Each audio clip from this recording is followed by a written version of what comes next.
Human life is a flow, a movement from basic physicality and animal instincts to awareness of the sublime. And it is the search for happiness that moves human beings from their animal existence to their sublime potential. That search for happiness brings people through different stages of their development, brings them from awareness of pleasures and joys of the body and mind that come and go to desires for expansiveness, for love, for those higher qualities of human existence: joy, love, hope, compassion. When these more subtle tendencies of mind begin to dominate, and mind grows in magnitude through opening to the spirit, the consciousness underlying human existence, then the infinite one comes forward. The infinite one begins to express. The infinite one begins to be the field of consciousness that surrounds and embodies within you. There is in this process always struggle. Your conscious being has embodied in a physical form in this physical world. When you came as a babe in the mother's womb, your consciousness came into synchronicity with physicality, and you entered into this dimensional plane of the physical world. In this plane of physicality, you have had the opportunity to grow, to develop, to become your fullest potential in the physical realm. And not only physically did your potential grow, but your mental potential has grown throughout your life. Your ability to express yourself through your sensory and motor organs into the world of form, and to make an impact in the world. But what has driven you has been a restless unconsciousness, a restless need within. This restless need is a need for something more, some happiness, some connectedness, some wholeness that is greater than what you have, because there is an inherent collective memory within you that knows your own nature. And that drives you in restlessness from experience to experience, always testing new experiences, new ways to be, trying to find that which makes you really happy, that which brings you the joy that you want in life. In this process of seeking this happiness, you go through a variety of experiences. There is the seeking of happiness in the physical realm, in cars, houses, money, security, attempting to secure your being in the physical realm. And for some people, that becomes their entire life. And they never have the opportunity to seek beyond it, to more subtle and sublime and deeper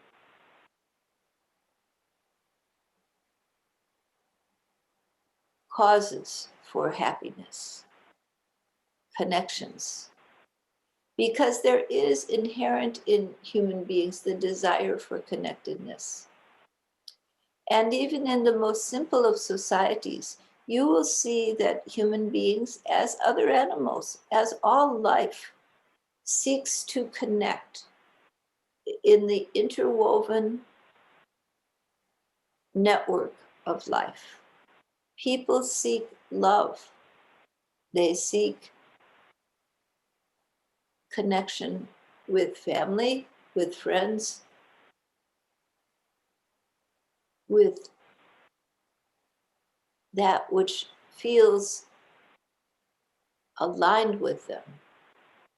Even ideas, beliefs, ideologies that feel aligned. And it is through that seeking of connection, that seeking for wholeness, and the variety of experiences that are tried and given up, that eventually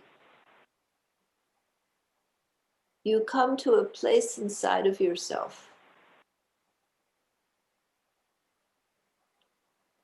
where you realize that there is not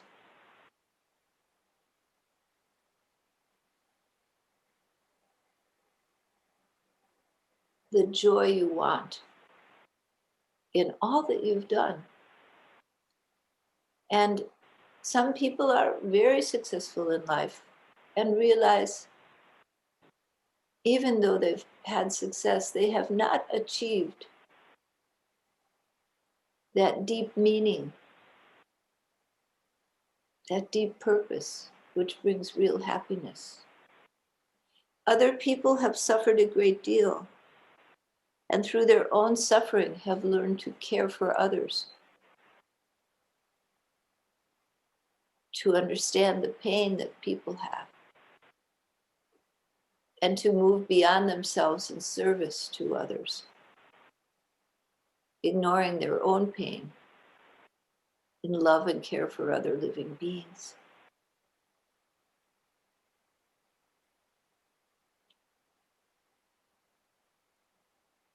However, you have found your way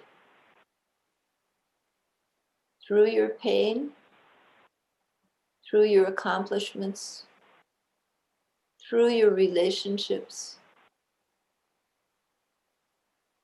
however you have found your way, sooner or later, as this restless mind continues to search, the realization is clear that pleasures of the body, securities of the body alone do not provide deep happiness. and neither does accomplishment in the world. It provides a certain joy, but then it becomes limited because it's all about the ego, the personal body, mind, self, the ego self. And the ego self is limited. So, in nurturing the ego self, you begin to feel isolated, disconnected. And when there is service to others, when there is love for others,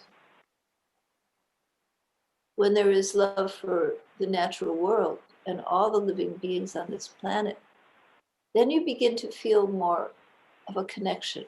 When you go beyond the limitations of I and mine and search for the eternal oneness that surrounds you, then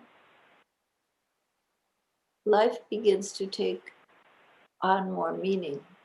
Dharma is awakened. And from Dharma,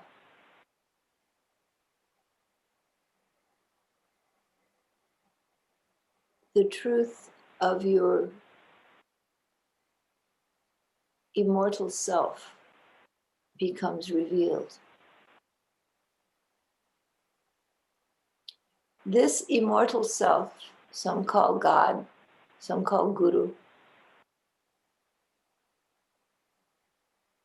some call the self of the self. That immortal self, that God, Guru, is a presence all around you, within you. And as you bring your awareness, bring your attention away from the everyday life, away from your mundane existence, and into that consciousness, into the sublime, you begin to realize that there is an immortal nature. It is sometimes experiential, but it is also a knowledge that you carry within you, a knowledge of the Supreme. That immortal nature is more than a passing experience. States of samadhi and unitary consciousness come and they go. You will notice that at times you are in divine bliss. You feel those moments, whether they're moments or hours, you feel that blissful consciousness. You have all felt that at some point in your life, one time or another. Or you would not be listening to this. It can come in many forms, deep in meditation, in awareness in nature, in love with another human being, where you feel expanded beyond yourself. You feel no longer limited to this body, mind, ego.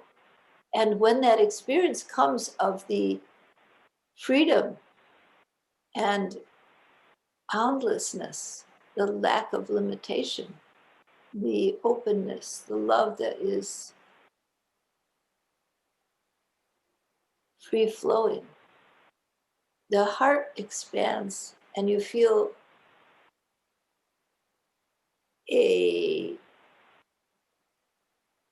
connection that is beyond anything that you experience in the ego self.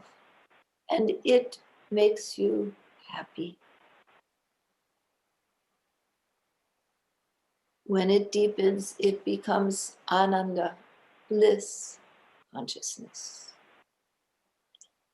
And so this happiness is real. It is eternal. It is forever.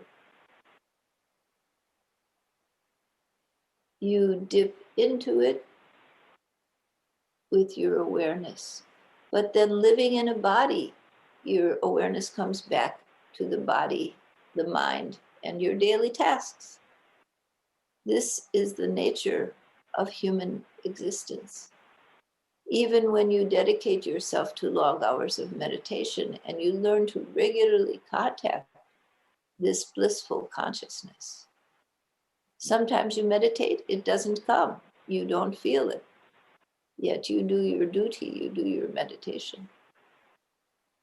Because you know it's there. So there is the experience which brings you happiness, but there is also a knowing. And the more you have contact with that infinite one, with that eternal, omniscient existence that some call Guru, some call God, some call self, that eternal existence becomes more and more a fact to you. In the same way that this world, this body that you live in, is a fact in your life. It becomes a fact that you know exists. And that knowledge that there is an omniscient existence is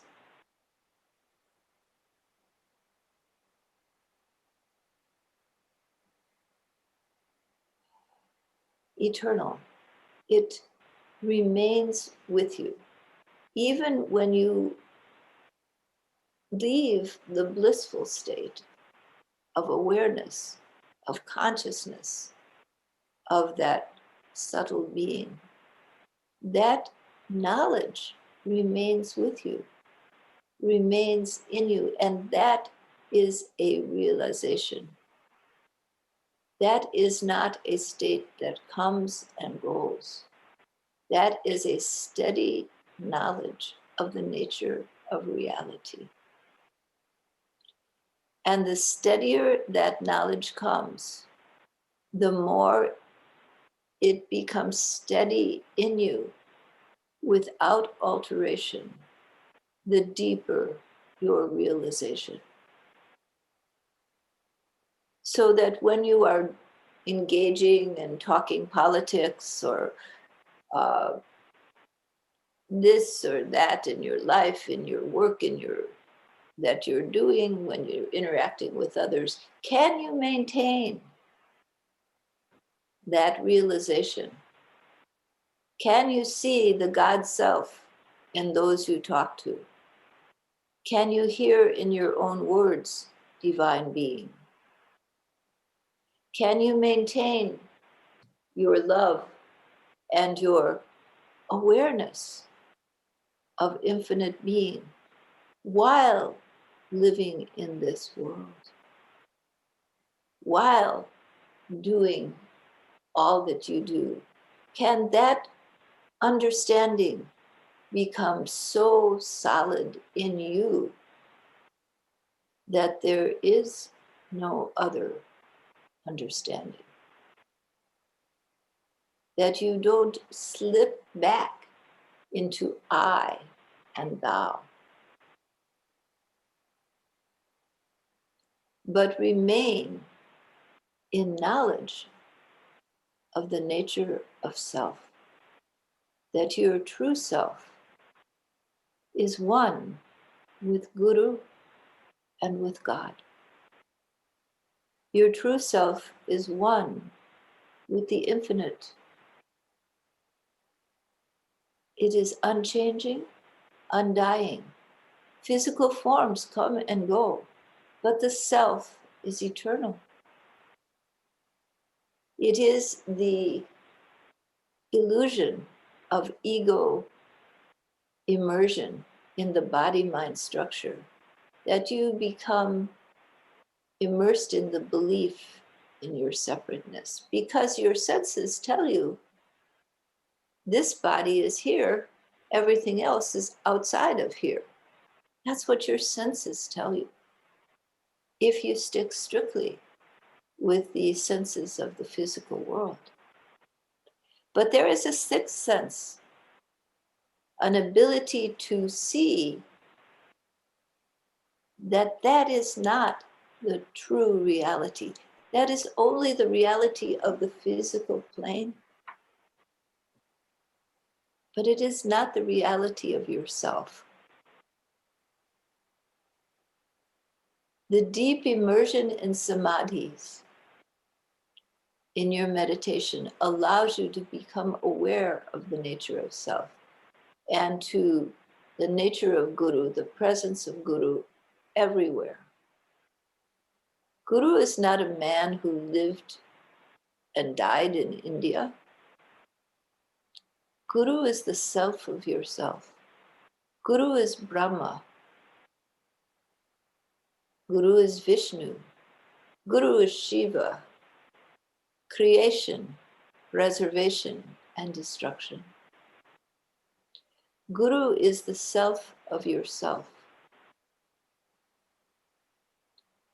Guru is the eternal being that always has been, always will be, undifferentiated, infinite, and beyond all dualities. Guru is your true nature. The Sadguru is the truth, the true Guru. Guru embodies in the physical world, but Guru is not the body. Guru is not the mind. Guru is the self of yourself. Guru is the one, eternal, infinite being. Guru never was born and never will die. Guru always has been, always will be, infinite, immortal, the self of yourself. So when you look to your Baba, your Ma, your one, look to the self of yourself. Look to the beloved of your heart. Look to the eternal one. You don't have to be in samadhi. You don't have to think, I'm a great yogi who goes into samadhi and subtle states of consciousness. Forget it. Be conscious of the deep, eternal nature of your own being. Be conscious of Guru's omnipresent love and presence with you. You are, you always have been, one with that eternal nature. All else is the dream.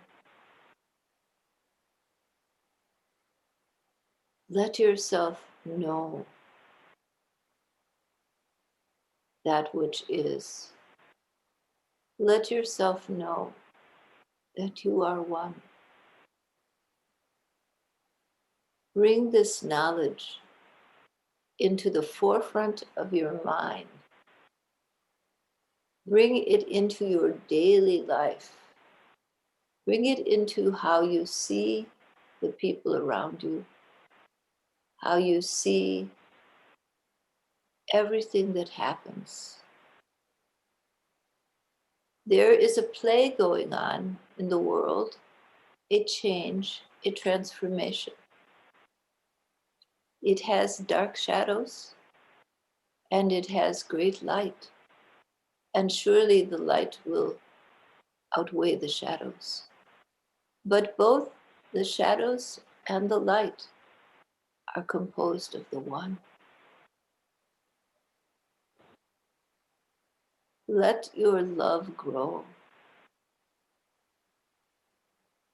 Let it grow so that all is the one. That what you see, what you experience,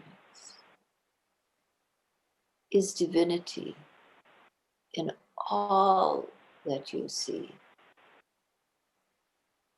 in all that you are part of. And if you are outraged about something, let that outrage be part of the dance, the lila, the expression of the self. See that the one outraged, that which is you are outraged about, and the process of feeling all as one expression. So it isn't only the good things, it's also all tendencies of mind that are part of eternal being.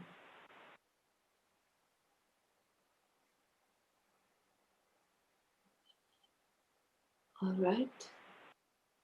Are there any questions?